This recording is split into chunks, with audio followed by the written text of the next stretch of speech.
Ito ang dalawang malupit na phone ng Realme Neo 8 5G at iGO Z11 Turbo 5G.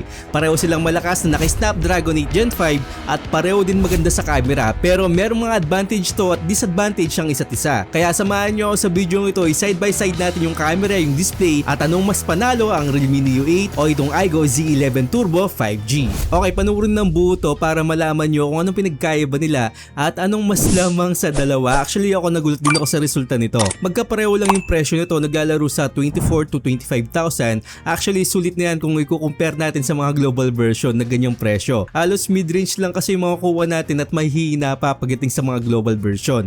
So ito naka-Snapdragon 8 Gen 5 at pareho silang naka-metal frame, pero lamang dito yung Neo 8 dahil meron tayong mataas na battery na 8,000 mAh capacity ng battery. Pero hindi naman nagkakalayo sa iGO Z11 Turbo na merong 7,600 mAh capacity ng battery. At kahit medyo mababa naman si iGO, lumamang naman siya sa charging speed. Meron tayong 100 watts na fast charging dito, while naman sa Realme Neo 8 naka 80 watts na fast charging lang siya. So mas mabilis mag-charge at mas mabilis mapuno yung battery ni iGO. Para sa akin walang masyadong lamang dito sa battery at charging speed, nakadepende naman yan sa paggamit nyo at konting advantage lang naman ni Realme dito na additional na 400 mAh capacity ng battery para sa Z11 Turbo. Pero sa size ng screen, ito yung pinakamalaking pinagkaiba nila. Mas lamang dito si Realme Neo 8 dahil naka 6.78 inches AMOLED display na merong 165Hz na refresh rate.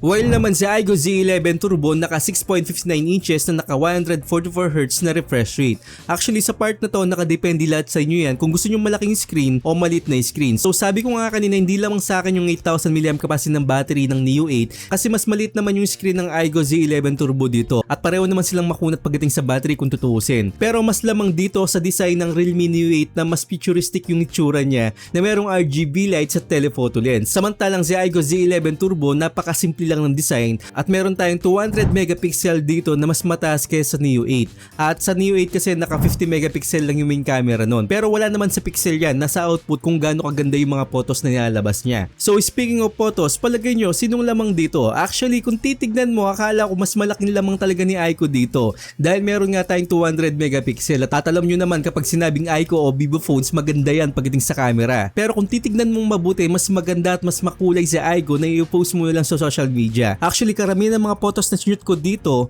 at comparison ko habang hawak ko silang dalawa, mas nagugustuhan ko talaga si iQOO Z11 Turbo. Napakaganda ng output, pero nung nasa PC na ako tapos tinignan kong mabuti yung mga photos at sinum in ko, mas sharp naman dito si Neo 8. At si iQOO naman nagiging watercolor effect yung mga image na nakuha ko dito at lalong lalo na kapag sinum in mo yan makita mo talaga. Tulad dito mas makikilala mo pa yung mga tao dito sa Neo 8 compare dun sa iQOO. At aminin naman natin mas maganda talaga sa kabuuan yung photos ni iQOO, pero konting edit lang, konting saturation papantay na siya kay Neo 8 at mas nagustuhan ko si Realme Neo 8 dito dahil sa sharpness niya at pagka neutral ng mga photos. Sa front camera naman ito yung mga photos halos magkapareho lang naman sila. Mas sharp pa rin dito si Neo 8 para sa akin at mas nagugustuhan ko yung kulay over dito sa iGOO Z11 Turbo. Pagdating naman sa main video ng camera sila pareho silang merong 4K at 60fps. Mas punchy naman yung kulay dito ni Neo 8 over dito sa iGOO Z11 Turbo, although hindi naman masyadong nagkakalayo, pareho silang stable, pero mas nagugustuhan ko dito si iQOO Neo 8 dahil dun sa kulay niya. Pero pareho naman silang pwedeng pang-vlog. Wala akong masyadong lamang dito kasi konting adjustment lang sa kulay makukuha naman natin yan sa editing. Pero sa default nila mas nagugustuhan ko dito si Realme Neo 8. Pagdating naman sa front video mas lamang dito sa iGOO Z11 Turbo dahil meron tayong 4K at 60fps while naman si Realme Neo 8 naka 1080p lang at 60fps. So no-brainer na mas lamang talaga sa iQOO dito na mas magagamit mo siya pang-vlog dahil nga dun sa 4K at 60fps niya. Pagdating naman sa chipset pareho silang merong Snapdragon 8 Gen 5. Actually konti lang lamang dito ni iGOO Z11 Turbo na meron tayong 3 million ng Antutu score na dito naman sa Neo 8 meron tayong 2.9 ng Antutu score. Konting-konti lang talaga ng lamang na yan. At pagdating naman sa gaming hindi na masyadong nagkakalayo, depende sa optimization. Yun nga lang pagdating sa Genshin Impact mas lamang dito si Neo 8 dahil meron tayong hyper frame rate na magiging 120fps yung laro mo habang naglalaro tayo ng Genshin Impact dito na hindi natin makikita sa iGOO Z11 Turbo dahil nakakuha lang ako ng 60fps doon pagdating dun sa Genshin Impact. At yung nilamang naman ni iGOO Z11 Turbo dito meron tayong magandang 4D vibration na wala dito sa Realme Neo 8. Actually hindi naman masyadong lamang na lamang talaga yan. Mas lamang talaga yung frame rate natin dito sa Realme Neo 8 dahil meron nga tayong hyper frame rate na makakuha tayo ng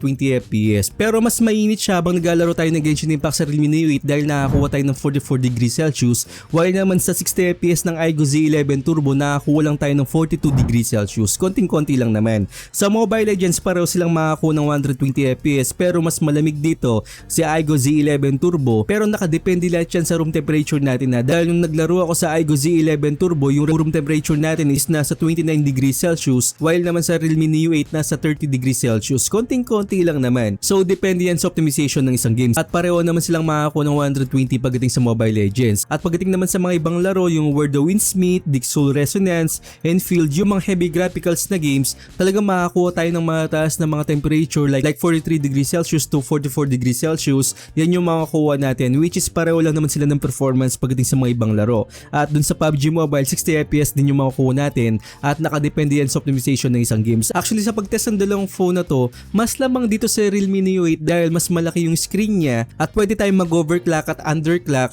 habang naglalaro tayo sa Realme Neo 8 dahil meron tayong features na geek tuning power. So mas malaking lamang talaga yan ni Neo 8 compare natin sa Aigo Z11 Turbo. Actually kahit sa ibang phone walang ganitong features. Dito mo lang talaga makikita yan sa Realme Neo 8. So mas nagugustuhan ko dito sa gaming si Realme Neo 8 over dito sa Aigo Z11 Turbo. At tandaan nyo meron tayong IP68, IP69 doesn't water resistant sa dalawang phone na to at meron din silang parehong bypass charging. At pagdating sa 5G connectivity meron din silang pareho. Talagang makakasagap tayo ng 5G connectivity sa Globe, sa Smart at pati sa dito SIM na merong standalone. So para sa akin, sa nakikita ko at sa paggawa ko, mas nagugustuhan ko talaga si Realme Neo 8 over dito sa Aigo Z11 Turbo. Mas malaki yung screen niya, mas maganda siyang pang gaming, talagang kitang kita mo lahat at meron siyang tuning para sa power natin kung gusto mong i-underclock o overclock. Then may lamang din to na PC games, actually parang emulator to pero hindi mo siya magagamit at sana pagdating ng panahon ma-optimize siya para malaro natin yung mga ibang Steam games dito. At kita nyo naman sa camera mas lamang talaga si Realme Neo 8 compare dun sa Aigo Z11 Turbo. Yun nga lang yung kulay hindi masyadong maganda talaga, konting edit lang